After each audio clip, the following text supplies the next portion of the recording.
What's up, everybody? It is your boy, That One Falcons, and here back with another video. In this video, I'm going to be going over this Falcons' outstanding performance against the Miami Dolphins. So, as you can see on the screen, the Falcons defeated the Dolphins 19-3. So, let's go over what the Falcons did. But before we do that, you all know what you gotta do. Subscribe to the channel, like the video, share with your friends, and comment down below what you think. And without further ado, let's get started. So first and foremost, let's talk about the quarterback.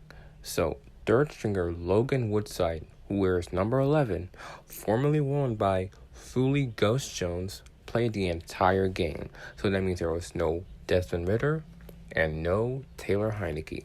But the one thing that stunned me the most was that there was no Bijan Robinson on the field. He did not play a single down this season, but that might change, and I'll talk about that more later. But yeah, it's kind of disappointing that we did not get a chance to see Bijan on the field, taking into consideration that he was listed as a third-string running back. So, and you're playing your backs and your third stringers, I think it will make sense to give Bijan a chance to play on the field and see what he has. But oh well, it doesn't matter. On to week 2. But before we do that, let's go over the stat line of the Falcons' performance. Alright, so let's talk about Logan Woodside, who went 14 for 23, 146 yards, no touchdowns, and no interceptions. So for Logan Woodside, that was a very solid performance for him, and he deserves a chance to be on the 53-man roster. So let's talk about the running backs now. So on the screen, you can see Godwin Igwe. I hope I pronounced that correctly. But he had 13 carries for 70 yards and 1 touchdown. And that would have been the only offensive touchdown that we have scored the entire game. Additionally, Carlos Washington, he had 12 carries for 27 yards. Although that does not seem like a big stat line, I watched the game and he was pretty good. And both of these guys, they deserve a shot to be on the 53-man roster, if not the practice squad. We also have wide receiver Xavier Malone, who had 2 receptions for 50 yards, and some other wide receivers who just had 1 reception for just less than 10 yards. So basically, this was mostly a run-heavy game for the Falcons. There was not that much passing to be done.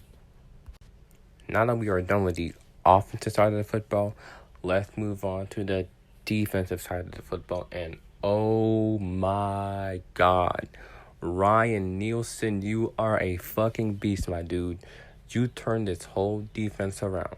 I don't know how you did it, but I fucking love it.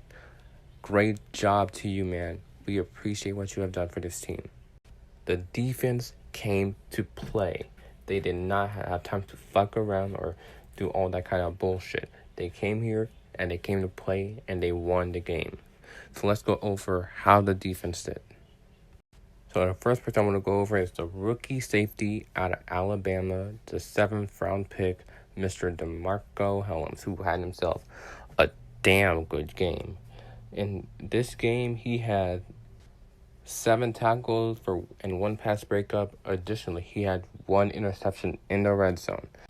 Next up is D. Alford, who had 1 pass breakup and 1 punt return touchdown that went for, I believe, 73 yards. So, and some other notable players include Breon Borders, who had 5 tackles, 1 tackle for loss, 3 pass breakups, and 1 pick 6. The Doctor, Arnold Ebiketie, who had 3 tackles, 1 strip sack, and 2 quarterback hits. And Nate Landman, who had 5 tackles, 1 sack, 1 tackle for loss, and a quarterback hit. So overall, a great performance by the defense. And let's go over the official stat line for the defense this game.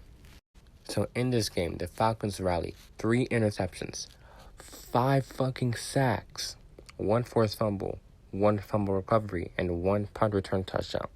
That is a recipe for success in my book.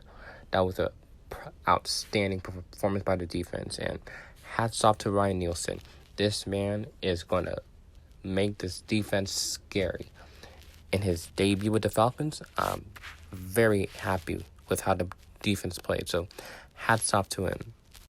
Now, although this was a great win for the Falcons, there were some minor downsides in this game, and that starts with the kicker Youngwei Koo, who made 1 out of 3 extra points. So that's not necessarily the best performance, but it's also not too shabby because it's only preseason and it is not too bad. It won't affect him that much, but he does have to start practicing making better kicks. That happens in the regular season. That could be a problem. So I'm not too worried, but something to take into consideration. And then you have wide receiver Josh Ellie, who, although had 1 great reception for 4th down for 14 yards, he had 2 dropped passes, which are not really a man's best friend when it comes to football. You don't want to drop the pass, especially if you're trying to score and prevent the other team from scoring. So that was a minor downside for him, but it doesn't matter. Like I said, it's just preseason, and these stats will not affect him in the regular season. So it doesn't matter. Moving on. But overall, like I said, man, a great performance by the Falcons this game. I love it. First game of the season, or the preseason really, we came out and we showed out. So, hats out to the Falcons. But I have one small request.